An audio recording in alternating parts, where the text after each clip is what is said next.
Hi everybody, Chris from BattleGoat Studios. Today's video is going to be done a little bit differently, as you can see by the format. We're into mid-August and a lot of the team is rotating through vacation time, so getting our videos done is a little bit challenging this month. So I decided that this was an opportunity for me to do a bit of broadcasting from home. So today, on the day that I'm recording this, I'm going to be streaming some of the game up through both Discord and Steam's broadcast. And through our Discord channel, we've actually set up sort of a spectator room where members of the community are going to be able to hear me talk while I'm playing, and it has a chat so people can directly ask us, sort of a short version of a developer QA. So we're going to be running one of those on the day that this is recorded and probably a couple times in the coming weeks. But I wanted to take a few minutes first to record a quick video and talk to the community about where things are at, because the game's been out just under a month now.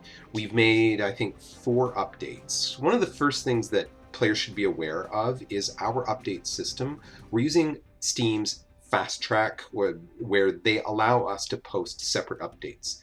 That if you check in your betas, Steam library, you can select the properties of the game, and you can opt into Fast Track. The things we push to Fast Track may be a little rougher. Every now and then, the version of the game might even be crashing, but for those players who really want to stay on the cutting edge of what we're developing, the Fast Track lets them play it right away, test it right away, and then each time that we're satisfied that a Fast Track build is stable and shows some significant improvements, we then simply flip it over to public. So if you're trying to see what's going on the forums and on the Discord, you may see people talking about the latest Fast Track version and the latest public version. And that's our method of making sure that as we fix things in the game, we don't inadvertently break others, because that's already happened at least once on the Fast Track side. But the public version of the game should stay quite stable, and we have an opportunity for feedback from the community. Feedback is another topic I'd like to touch on today. With the release of the game, we've been monitoring the feedback from players, the reviews, and all those sorts of things. And one of the things we've definitely come to understand is that the complexity of our UI does become overwhelming at times. And honestly, it's a thing we've struggled with for decades. Throughout the series, we're always trying, how can we give better feedback in the UI? We have some ideas that we're going to try and move forward with in the coming months to make some changes within the user interface so players can get some more information about things they interact with. Though some things are still a little bit nebulous on how much do you get from a specific tax rate or specific social spending. There'll always be some ambiguity because of how many systems interact and the world's situation. But we can do better. We believe that, and we're going to work towards that, about giving players better understanding of the direction things go in, even if we can't give full exact quantities on stuff.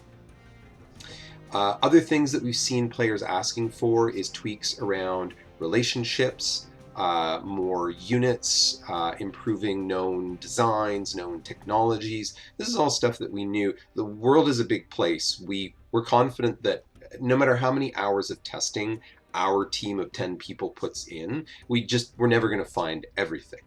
Again, significant additions have been made since release. That's going to continue. Another thing I want to mention today is modding tools.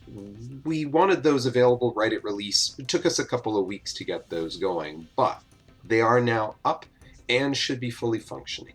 That in your Steam library, as opposed to all your games, you can also view your tools.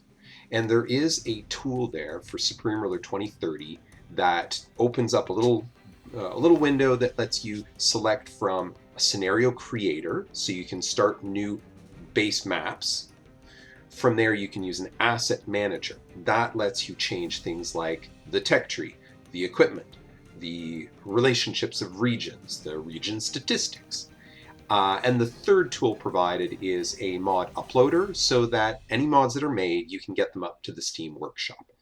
Now that this is out and working, we're hoping that over the next couple of months, on top of the content we provide, that the community is going to be providing some more stuff of their own.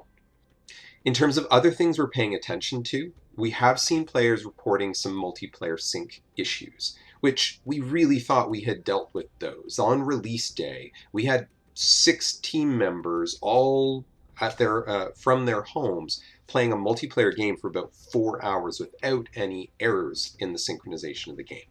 But despite our best efforts, some issues have been reported. We've recently gotten back a save game from one player and some clues from another player. So ideally we'll be able to recreate this, because as long as we can recreate the flaw, then we can find it and fix it.